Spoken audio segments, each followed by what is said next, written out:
राम राज्य में क्यों लगा आनंद रामायण पर बैन? श्री राम ने खुद लगाया था आनंद रामायण पर बैन। सुनने में ये थोड़ा अटपटा जरूर लग रहा होगा, लेकिन ये बात 100% सच है। द कर्मा आज आपको राम राज्य के एक ऐसे सच से रूबरू कराने जा रहा है जो आपने शायद ही सुना होगा। लेकिन इससे पहले हम आपसे निवेदन करेंगे कि आप हमारे चैनल को सब्सक्राइब जरूर करें।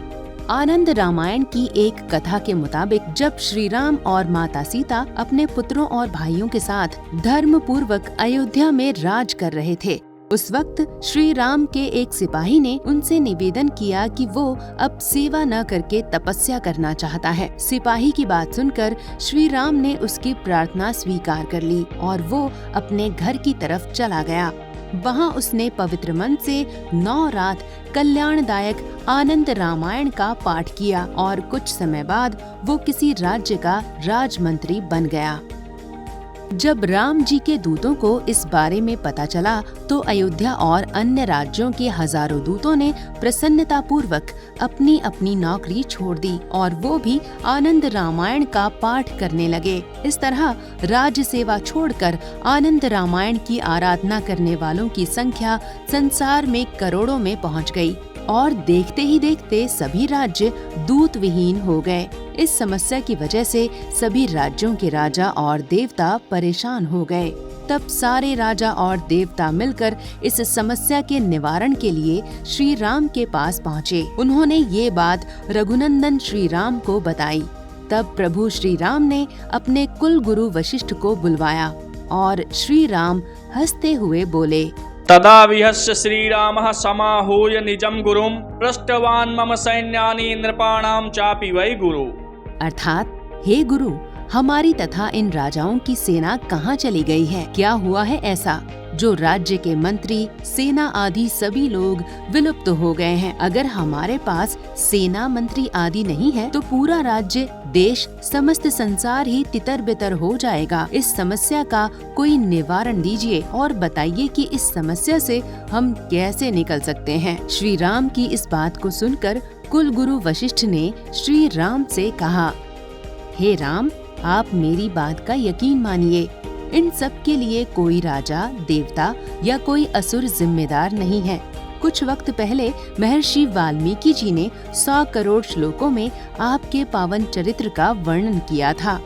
आपके पावन चरित्र के वर्णन की कथा कल्याणदायक आनंद रामायण नामक पुस्तक में है। उसको पढ़ने से मुक्ति प्राप्त होती है, उन्हें मन चाहा वरदान प्राप्त होता है और यही कारण है कि आपके और अन्य राजाओं के मंत्री, सेना आदि अब आपके पास नहीं है। इसके लिए कोई भी सेना, राजा, देवता या असुर जिम्मेदार नहीं है। जिम्मेदार है तो वो है आनंद रामायण। महर्षि वशिष्ठ जी की ये बात सुनकर प्रभु श्री राम सोच ही रहे थे कि तभी शिवजी, माँ पार्वती, ब्रह्मा जी, यमराज और अन्य देवता अयोध्या पहुँचे। उनकी भी यही समस्या थी। उनका तो यहाँ तक कहना था कि स्वर्ग और नर्क में जगह नहीं बची है, जिसकी वजह से वहाँ भगदड़ मची हुई है। शिव, ब्रह्मा और यमराज आदि बाकी देवताओं की बात सुनकर श्री राम ने शत्रुघ्न को कहकर महर्षि वाल्मीकि जी को बुलवाया। सोऽपि श्रुत्वा विहस्याथा राघवा वाक्यमब्रवीत् येन मत्कविता नाशो न भविष्यति वै भुवि। अर्थात, हे राम, संसार में मेरी लिखी हुई आनंद रामायण का नाश न हो और लोगों के जीवन में भी आनंद रहे, ऐसी कोई युक्ति निकालिए प्रभु।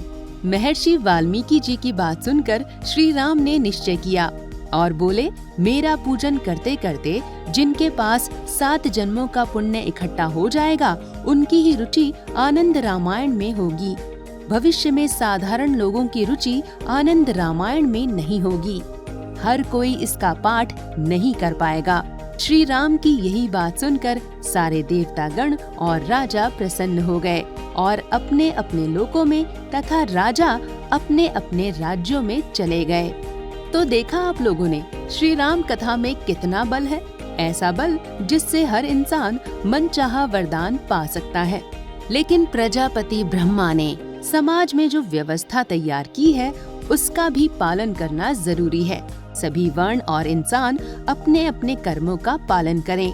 इसके लिए ही भगवान राम ने आनंद रामायण के प्रताप का फल विभाजित कर दिया।